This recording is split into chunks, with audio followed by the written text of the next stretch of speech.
সভাপতি ডাঙৰীয়াই বাৰে বাৰে কয় 56 ইঞ্চি কলিজা আছে।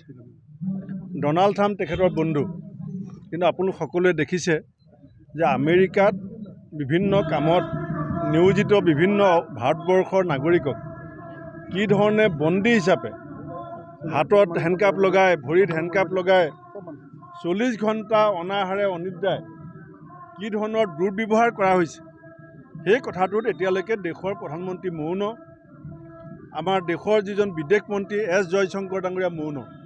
সেইকাৰণে আজি গোটেই ভাৰতবৰ্ষত আমি আজি মোদী ডাঙৰীয়া আৰু এছ জয়শংকৰ ডাঙৰীয়াই বিদেশত ভাৰতীয় নাগৰিকক কৰা অপমানৰ সময়ত মৌন থকাৰ কাৰণে আমি ভাৰত চৰকাৰৰ বিৰুদ্ধে প্ৰতিবাদ কৰিছোঁ। আৰু লগতে আমেৰিকাই আমাৰ দেশৰ নাগৰিকক যিটো ব্যৱহাৰ কৰিছে এইটো আমি তীব্ৰ ভাষাৰে গৰিহণা দিছোঁ। আমাৰ দেশৰ নাগৰিকক আমি কেতিয়াও কোনোবাই বাহিৰত নি অপমান কৰাটো সহ্য নকৰোঁ।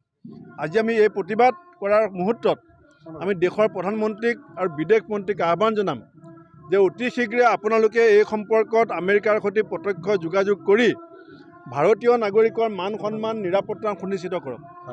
আৰু অন্যথাই যদি আপুনি বিদেশত থকা ভাৰতীয় নাগৰিকৰ মান সন্মান ৰক্ষা কৰিব নোৱাৰে তে আপুনি 56 ইঞ্চি কলিজাৰ প্ৰধানমন্ত্ৰী বুলি কৈ ডনাল্ড ট্ৰাম্প আপোনাৰ বন্ধু বুলি কৈ থকা কথাটো মিছা বুলি কওক। সেইকাৰণে মই ঢকুৱাখানা আৰু ঘিলামৰা দুইখন ব্লক কংগ্ৰেছক ধন্যবাদ দিম যে কালিৰ পৰাই আমাৰ ইয়াত এখন সভা ঠিক হৈ আছিলে, কিন্তু লগত সংগতি ৰাখি গোটেই দেশজুৰি হোৱা প্ৰতিবাদত আজি লখিমপুৰ জিলাৰ লগতে আমাৰ ঢকুৱাখানা ঘিলামৰাৰ ৰাইজেও যি স্বতঃস্ফূৰ্ত সহায় দিছে মই তেওঁলোককো ধন্যবাদ জনাওঁ। বিজেপিৰ যিটো লুণ্ঠন চলি আছে ইয়াত MSCটো এতিয়া চবেই জানে যে এইটো MSC বুলি নকয়, ইগ' মাৰিব। MSC মানে এতিয়া ইগ' মাৰিব। গতিকে যিটো অৱস্থা, যিটো লুটপাট যিটো হৈ আছে কয়লা চিণ্ডিকেটৰ নামত অবৈধ কয়লা খননত আজি 25জন শ্ৰমিকৰ মৃতদেহ আজিলৈকে চৰকাৰে উলিয়াব নোৱাৰিলে। এই কথাবিলাকতো ৰাইজে দেখি আছে। এটা পৰিয়ালৰ সম্পত্তি কেনেকৈ বাঢ়ি গৈছে। ইলেকশ্যনৰ সময়ত হ'ব বুলি ক'ব। কিমানটা ইলেকশ্যন পাৰ হ'ল। সৰ্বানন্দ সোণোৱাল ডাঙৰীয়াই মাজুলীত MLA খেলিবলৈ যাওঁতে ক'লে যে দলং হৈ যাব। তাৰপাছত আধাৰশিলা কৰিলে।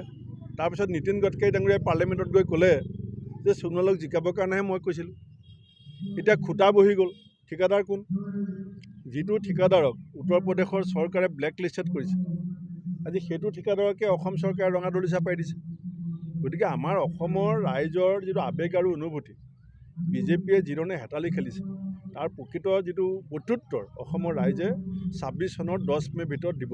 যিকোনো খবৰৰ বাবে যোগাযোগ কৰক 7099017330 লগতে 7099017110 নম্বৰত।